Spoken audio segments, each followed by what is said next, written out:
ബിജെപിയുടെ സംസ്ഥാന അധ്യക്ഷൻ ശ്രീ രാജീവ് ചന്ദ്രശേഖർ പറഞ്ഞതുപോലെ തന്നെ ഇതൊരു ചടങ്ങോ ഇതൊരു കീഴ്വഴക്കോ ആക്കി മാറ്റേണ്ടതായ ഒരു ആവശ്യവുമില്ല. ക്രിസ്ത്യാനികൾ അത് ആഗ്രഹിക്കുന്നുമില്ല.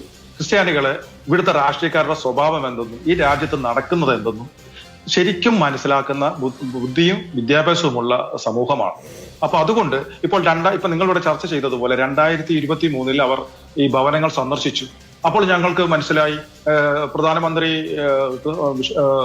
ക്രിസ്ത്യൻ മതമേലധ്യക്ഷൻ നടത്തിയ ചടങ്ങുകളിൽ പോയി 15-20 മിനിറ്റോളം സംസാരിച്ചു. അതുപോലെ തന്നെ പെരുന്നു കൊടുത്തു. അങ്ങനെ മൊത്തത്തിൽ രാജ്യം നോക്കുമ്പോൾ ക്രിസ്ത്യാനികളോട് അടുപ്പവും സ്നേഹവും ക്രിസ്ത്യാനികളെ ഒപ്പം നിർത്തുവാൻ ഭാരതീയ ജനതാ പാർട്ടി ആഗ്രഹിക്കുന്നുവെന്ന് ഞങ്ങൾക്ക് മനസ്സിലായി. അതിനെ മുൻകാലങ്ങളിൽ ഉണ്ടായ ഇവരുടെ സ്നേഹ സന്ദേശ യാത്രയെ ആ രീതിയിൽ ഞങ്ങൾ കണ്ടു. അപ്പൊ അതുകൊണ്ട് ഇനി അതൊരു കീഴ്വഴക്കമായി തുടരേണ്ട ആവശ്യമില്ല. പക്ഷേ തുടർന്ന് ഈ വഖഫ് നിയമ ഭേദഗതിയിൽ മറ്റു രാഷ്ട്രീയ പാർട്ടിക്കാരും BJPയും എടുത്ത നിലപാടോടുകൂടി ഇവിടുത്തെ കേരളത്തിലെ ക്രൈസ്തവ സമൂഹത്തിന് മനസ്സിലായി BJPയുടെ വാക്കും പ്രവൃത്തിയും ഒന്ന് തന്നെയാണ്. അതുകൊണ്ട് എന്തെങ്കിലും ഒരു വിഷയം കേരളത്തിലെ ക്രിസ്ത്യാനികൾക്കുണ്ടായാൽ ക്രിസ്ത്യാനികൾക്ക് വേണ്ടി നിലകൊള്ളാൻ ഒരു പാർട്ടി അത് ഭാരതീയ ജനതാ പാർട്ടി മാത്രമേ ഉള്ളൂ എന്ന് ഞങ്ങൾക്ക് മനസ്സിലായി. അതുകൊണ്ട് ഞങ്ങളുടെ ഭവനം സന്ദർശിച്ചതിൽ ഞങ്ങൾക്കതൊരു കുഴപ്പമൊന്നുമില്ല. അത് ഒരു കീഴ്വഴക്കമാക്കി എല്ലാ വർഷവും നടത്തുന്ന ഒരു ചടങ്ങ് മലയ്ക്ക് പോകുന്നോ മലയാറ്റൂര് പോകുന്നത് പോലെ ഒരു ചടങ്ങാക്കി മാറ്റേണ്ടതായ ഒരാവശ്യവുമില്ല. അതുകൊണ്ട് സമുദായത്തിന് അതൊന്നുമില്ല. പിന്നെ ഇന്നലെ ദുഃഖശനിയാണ്. ദുഃഖശനിയാഴ്ച അല്ല അരമനകളോ അല്ലെങ്കിൽ മതമേലധ്യക്ഷന്മാരെ സന്ദർശിക്കാൻ പോകുന്നത്. അത് മാതൃഭൂമിക്ക് തെറ്റുപറ്റിയതാണ്. വെള്ളിയാഴ്ച കഴിഞ്ഞാൽ ദുഃഖശനി ഞങ്ങൾ വീടുകളിൽ തന്നെ ഇരിക്കുന്ന ദിവസമാണ്. അന്ന് സന്ദർശകരെ ഒന്നും സ്വീകരിക്കാറില്ല, എന്റർടൈൻമെന്റായിട്ടുള്ള ഒരു കാര്യത്തിനും പോകാറുമില്ല. അതുകൊണ്ട് ശനിയാഴ്ച ദിവസം BJP നേതാക്കളാരും ഞങ്ങളുടെ അരമന സന്ദർശിച്ചില്ലെങ്കിലും വീട് സന്ദർശിച്ചില്ല ഞങ്ങൾക്ക് ഒരു വിരോധവും ഇല്ല. ഇന്ന് ക്രിസ്മസ് ദിവസമാണ്. കേന്ദ്രമന്ത്രിയായ സുരേഷ് ഗോപി, BJPയുടെ സംസ്ഥാന അധ്യക്ഷൻ, അതുപോലെ പല ജില്ലകളിലും എല്ലാം പോയിട്ട് മതമേലധ്യക്ഷന്മാരെ കണ്ട് ഈസ്റ്റർ ആശംസ അറിയിച്ചിട്ടുണ്ട്. അവരുടെ പ്രവർത്തകർ പല വീടുകളിലും വന്നു. എന്റെ വീടുകളിൽ ഇന്ന് വരികയുണ്ടായി, അവർ വരികയുണ്ടായി. പക്ഷെ അവർ വന്നാലും വന്നില്ലേലും ഞങ്ങൾക്കൊരു വിഷയമല്ല. ഇവിടുത്തെ ക്രിസ്ത്യാനികളെ സംബന്ധിച്ചോളം ഞങ്ങളുടെ പ്രശ്നങ്ങൾക്കൊപ്പം ആര് നിൽക്കുന്നു, ഞങ്ങളുടെ ശബ്ദം ആര് കേൾക്കുന്നു, ഞങ്ങൾക്കൊപ്പം ചേർന്ന് ആര് നിൽക്കുന്നു എന്നുള്ളതാണ് ഞങ്ങളുടെ വിഷയം.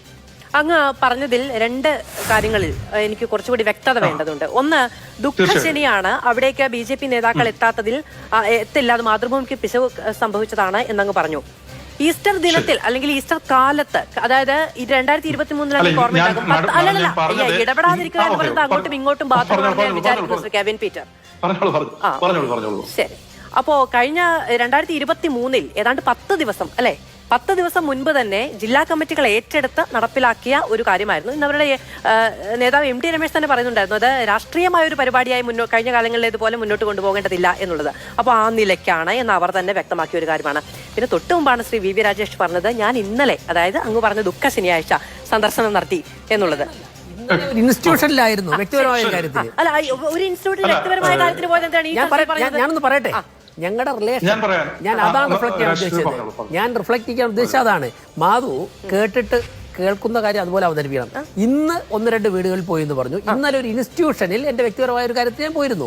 4-5 മണിക്കൂർ ഞാൻ അവിടെ ചെലവഴിച്ചു. ബന്ധപ്പെട്ടല്ല. അല്ലല്ല, പിന്നെ ഈ ചർച്ചയിൽ ഞങ്ങളുടെ ആ റിലേഷൻ ആരുടെ ഞങ്ങളുടെ BJP നേതൃത്വത്തിന്റെയും BJPയുടെ പ്രവർത്തകരുടെയും ഞങ്ങളുടെ റിലേഷൻ മെയിൻറ്റെയിൻ ചെയ്യുന്നതിനെ കുറിച്ച് സൂചിപ്പിക്കാനാണ് ഉദ്ദേശം. അതായത് ക്രിസ്തീയ സഭകളുടെ അവരുടെ ഇൻസ്റ്റിറ്റ്യൂഷനുമായിട്ട് ബന്ധപ്പെട്ടല്ല. ആണ് ഒരു ക്രൈസ്തവ സഭയുടെ ഇൻസ്റ്റിറ്റ്യൂഷനിൽ എന്റെ ഒരു വ്യക്തിപരമായ കാര്യത്തിൽ ഞാൻ 3-4 മണിക്കൂർ ഉണ്ടായിരുന്നു. ഞങ്ങളുടെ റിലേഷൻ അല്ല, ഇത് ഈസ്റ്റർ സന്ദർശനവുമായി ബന്ധപ്പെട്ട ഒരു ചർച്ചയിലങ്ങ് പറഞ്ഞു. ഒരു ചർച്ചയിലങ്ങ് പറഞ്ഞു. പല കാര്യങ്ങൾ പറയുന്നല്ലോ, ഒരു ചർച്ചയിലങ്ങ് പറഞ്ഞു. പറയണമെന്ന് പറഞ്ഞു.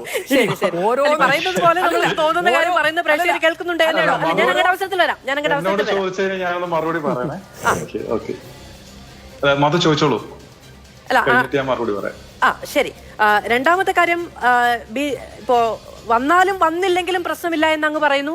അതുപോലെ തന്നെ അങ്ങ് പറയുന്നു വരേണ്ടതില്ല എന്നും. ഇതിൽ ഏതിലാണ് അങ്ങ് ഉറച്ചു നിൽക്കുന്നത്?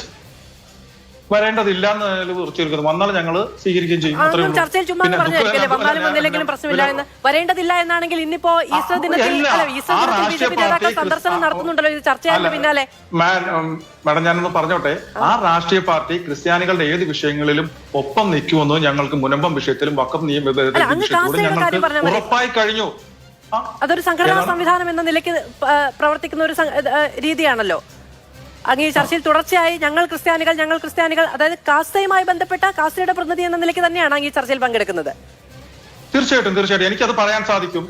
രാഷ്ട്രീയ നിലപാടുകൾ എടുക്കുന്ന ഒരു സംഘടനയുടെ പ്രതിനിധി എന്ന നിലയ്ക്കാണ് അത് മൊത്തം ഇല്ല മാഡം, ഞാനൊന്ന് ക്ലിയർ ചെയ്തോട്ടെ പ്ലീസ്. ഇപ്പൊ പോൾ തേലക്കാട് പങ്കെടുക്കുന്നത് എന്ന് പറയുന്നത് അദ്ദേഹം സീറോ മലബാർ സഭ വൈദികനാണ്.